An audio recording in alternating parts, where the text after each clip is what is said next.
Kalasa police ಠಾಣೆಯ ವತಿಯಿಂದ ಪ್ರಕಟಣೆ.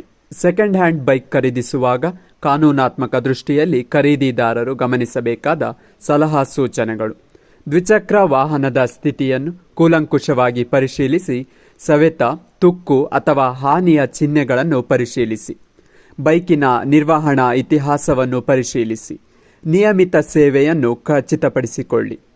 ಮಾಲೀಕತ್ವ, insurance, make, model, engine, chassis ಇತ್ಯಾದಿ ದಾಖಲೆಗಳ ನ್ಯಾಯಸಮ್ಮತತೆಯನ್ನು ದೃಢೀಕರಿಸಿ. ವಾಹನದ ಕಾರ್ಯಕ್ಷಮತೆಯನ್ನು ನಿರ್ಣಯಿಸಲು ಪರೀಕ್ಷಾ ಸವಾರಿ ಟೆಸ್ಟ್ ಡ್ರೈವ್ ಅನ್ನು ವಿನಂತಿಸಿ. ಖರೀದಿಯನ್ನು ಅಂತಿಮಗೊಳಿಸುವ ಮೊದಲ ಮೆಕ್ಯಾನಿಕ್ ಬೈಕನ್ನು ಪರಿಶೀಲಿಸುವುದು ಪರಿಗಣಿಸಿ. ಖರೀದಿಸುವಾಗ ವಹಿವಾಟಿನ ಬಗ್ಗೆ ವಿವರವಾದ ಮಾಹಿತಿಯೊಂದಿಗೆ ಮಾರಾಟದ ಸ್ಪಷ್ಟ ಬಿಲ್ ಅನ್ನು ಖಚಿತವಾಗಿ ಪಡೆದುಕೊಳ್ಳಿ. ಮಾರಾಟಗಾರರ ಹೆಸರು, ವಿಳಾಸ, ಕಾಂಟ್ಯಾಕ್ಟ್, ಇತರ ಇತ್ಯಾದಿ ಗುರುತನ್ನು ಪರಿಶೀಲಿಸಿ.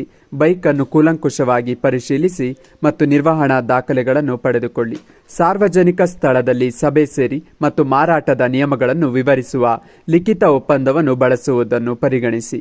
ಯಾವುದೇ ಸಂಭಾವ್ಯ ಸಮಸ್ಯೆಗಳನ್ನು ಕಂಡುಹಿಡಿಯಲು ಬೈಕಿನ ಇತಿಹಾಸವನ್ನು ಅದರ ವಿಐಎನ್ ಚಾಸಿಸ್ ಸಂಖ್ಯೆಯ ಮೂಲಕ ಪರಿಶೀಲಿಸಿ. ಖರೀದಿದಾರರು ಕದ್ದ ಕಳ್ಳತನದ ಮಾಲನ್ನು ಸ್ವೀಕರಿಸುವುದು ಮತ್ತು ಮಾರಾಟ ಮಾಡುವುದು ಶಿಕ್ಷಾರ್ಹ ಅಪರಾಧ.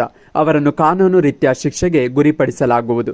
ಯಾವುದೇ ಸಂಶಯ, ಅನಿಶ್ಚಿತತೆಗಳಿದ್ದಲ್ಲಿ ಸ್ಪಷ್ಟವಾದ ನಿರ್ದಿಷ್ಟ ಸಲಹೆ ಹಾಗೂ ಮಾಹಿತಿಗಾಗಿ ಹತ್ತಿರದ ಪೊಲೀಸ್ ಠಾಣೆಯನ್ನು ದಯಮಾಡಿ ಸಂಪರ್ಕಿಸಿ ಮತ್ತು ಕಾನೂನು ವೃತ್ತಿಪರರೊಂದಿಗೆ ಸಮಾಲೋಚಿಸುವುದು ಒಳ್ಳೆಯದು ಎಂದು ಸೂಚನೆಯನ್ನು ಕಳಸಾ ಪೊಲೀಸ್ ಠಾಣಾಧಿಕಾರಿಗಳಾದ PSI ಬ್ರಹ್ಮಪ್ಪ ಬೆಳಗಲಿ ಸೂಚನೆಯನ್ನು ನೀಡಿದ್ದಾರೆ.